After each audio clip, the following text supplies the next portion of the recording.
Welcome back. This is the second of the mini professional experience sessions, or mini PEs, brought to you by the STEM Equity Initiative. Once again, please take time to listen, learn, and experience the content provided, reflect on it, and discuss it with your colleagues. To get the most from each video, you may want to keep a pen and paper or a device nearby to record new information or make a note of items you want to revisit for further reflection. At the end of the video, a link to a reference page will be provided to support your discussions and learn more. As a brief reminder, our goal is to provide the best educational environment, not just for every student, but also for any student. We need to find a model that works not only for the academically successful, but also for the underrepresented, the unengaged, and the underperforming students. Our specific educational focus today for science, technology, engineering, and mathematics, or STEM, is Career and Technical Education, or CTE. CTE is often misunderstood and/or misrepresented in America's understanding today. Our historic understanding of the trades from which CTE has grown has left many Americans with old ideas. In fact, CTE is in many ways the engine of our economy and the area of the most employment growth and workforce demand today. Consider for a moment the workers most often on the front lines of the pandemic or responding to the natural disasters happening all around the country. Nurses, healthcare workers and technicians, firefighters, emergency medical technicians, police and safety officers, building trade workers and maintenance workers, manufacturing workers, truck drivers, bus drivers, and logistics broadly, food preparers, childcare and preschool workers, teachers and teaching assistants, automotive technicians, farmers and horticultural workers, engineers, bookkeepers, information technology hardware and software workers, website and social media designers and developers, HVAC workers, and more. Educators in CTE create the heroes that keep us safe, housed, and fed, and provide us with access to clean water, electricity, heat, and cooling. In the years ahead, the quality of our lives may be threatened due to strengthening natural disasters, the current and potential future pandemic, food shortages, extreme wildfires, cybersecurity attacks to our infrastructure, and more. In many ways, CTE workers are essential to our very survival. When referring to CTE programs even today, these important career pathways are often perceived as only appropriate for the few students that are not college-bound. Today, nothing could be further from the truth. As educators, you likely know all this, but we, as educators, parents, and community members, are failing to focus on educating and normalizing these important careers and their pathways, from entry-level to corporate CEO. We must help others understand the diverse workforce needs that begin in CTE programs. From parents to politicians, we need to highlight MIT is just advanced CTE. How do we normalize CTE educational opportunities for any student, let alone those who have been traditionally underrepresented?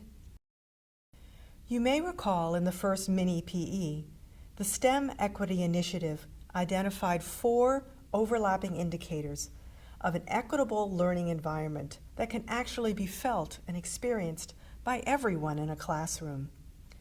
Those indicators are normalizing, empowering, inclusive, and relevant.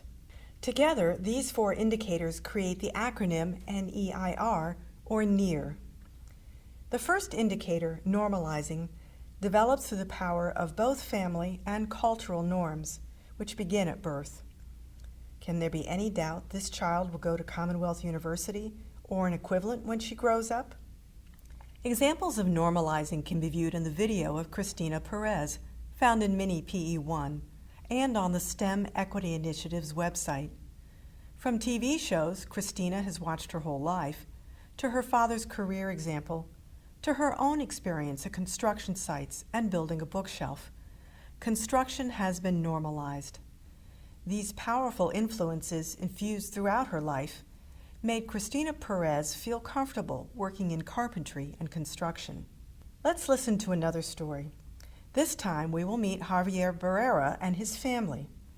As you listen, take notes on the many factors that normalized healthcare as a career pathway and helped him overcome cultural stereotypes to becoming a nurse. Please pause to reflect and discuss the following question. What experiences do you think had an influence on Javier's decision to become an EMT and then train to become a nurse? Javier's experience with his parents working in a hospital from an early age?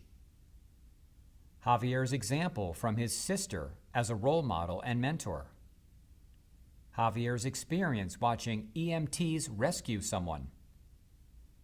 Javier seeing Spanish-speaking role models caring for those in need? Javier's volunteering to translate Spanish into English for the healthcare workers to care for their clients? Javier's support from his family, friends, and teachers in the EMT program? Anything else? What factor almost derailed Javier from entering a healthcare profession while in school? Seeing his friend teased due to gender biases in the CTE healthcare program would certainly have an impact on Javier. Erik Erikson, the famous child psychologist, tells us that peers have a huge effect on decisions at a young age. Well-intentioned educators and advocates for years have tried to present underrepresented students as role models to recruit others. This can backfire if the underrepresented student is not willing or interested in standing out. Normalizing from an early age can be very powerful in overcoming cultural norms. Normalizing should not be confused with any singular idea of normal, but rather the process for developing or conditioning a person to lived experiences that are common, typical, customary, and/or routine. Cultural norms can change even without intent or awareness. However, as practitioners, parents, community members, and policymakers, we have the ability to use normalizing as a tool. The theoretical model underpinning a normalizing school, classroom, or program experience is based on research related to a sense of belonging, which is predictive of students' retention and persistence in CTE, STEM broadly, and in college. Research and practice tells us that our culture can influence our beliefs about careers.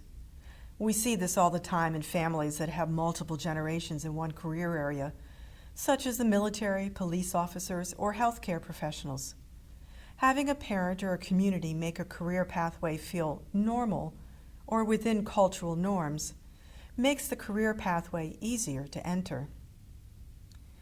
Females self-report that having grown up on farms using machine equipment was an important influence for their decision to enroll in automotive technology programs. Males are more likely to enter cosmetology programs when they highlight the pathway to barbering programs and provide traditional masculine spaces, including barber chairs and/or poles, sports magazines, and more neutral scents like wooded pine or citrus, rather than just floral scents. Historically, without a sense of comfort or familiarity, underrepresented students are left to adapt to the values and norms of the traditional students, to fit in. There's that peer influence again. Recent research has advanced the idea that the institution or educator that can provide a more culturally compatible environment, also known as an equitable learning environment, will attract and retain a more diverse student population that are comfortable, safe, and can better learn. In the long term, educators need to consider the entire pathway of children's development and work with students, parents, and community members to better promote and normalize the importance and value of CTE education as an important STEM pathway for all students. This will be particularly important for students who may be underrepresented by gender or race in certain CTE programs. Because many of these career pathways have historically been defined by cultural biases in gender, overcoming these cultural biases may be more challenging and take time. But that does not mean we throw up our hands in defeat. Instead, we must work even harder to define and create the messages to overcome the biases and normalize these much-needed career pathways for all, every, and any student, and to meet our nation's critical workforce shortages. That means figuring out how to get students to enter CTE programs that may be non-traditional to them because of their gender. Need examples? Connect instruction to experiences in daily living in rural versus urban or suburban settings. Understand the community and family values required to communicate clearly and effectively. Learn about growth mindset and students' continuous re-examination for incremental change. When possible, provide role models, internships, work study, or apprenticeships to normalize STEM career options. Look for ways to ensure your program space is comfortable across gender, race, and ethnicity by involving people from those communities to honestly share their emotional reaction and experiences. Pause and reflect. Given cultural and family influences from an early age, what can you do to normalize CTE in your school or classroom, particularly for underrepresented students by gender, to increase comfort with non-traditional programs? Please pause and reflect further. What opportunities have you tried so far, and how did it go? What might your high school or college students develop to engage younger students during tours or through impactful videos? How can current students help normalize and educate potential secondary students and parents about your CTE programs? In 2 brief sessions, you have been introduced to the asset approach to education and the first of the 4 indicators that make up the foundation for creating an equitable learning environment. Over the next month, see if you can identify examples of normalizing in your community. Who are the students that feel comfortable entering your program? Who does not, and why not? Hint, it's not because they are male or female. Congratulations, you made it. Well done. You took the dive, and it was deep. Remember, as an educator in any position, you influence the lives of children. You are the secret sauce. You hold the key to opening doors, imaginations, creativity, and more. How will you help parents, students, and your colleagues to see your STEM program as a great one for any student and critical for our world? Our next video will focus on the second N.E.I.R characteristic, empowering you and your students. Feeling empowered yet? You got this. You rock.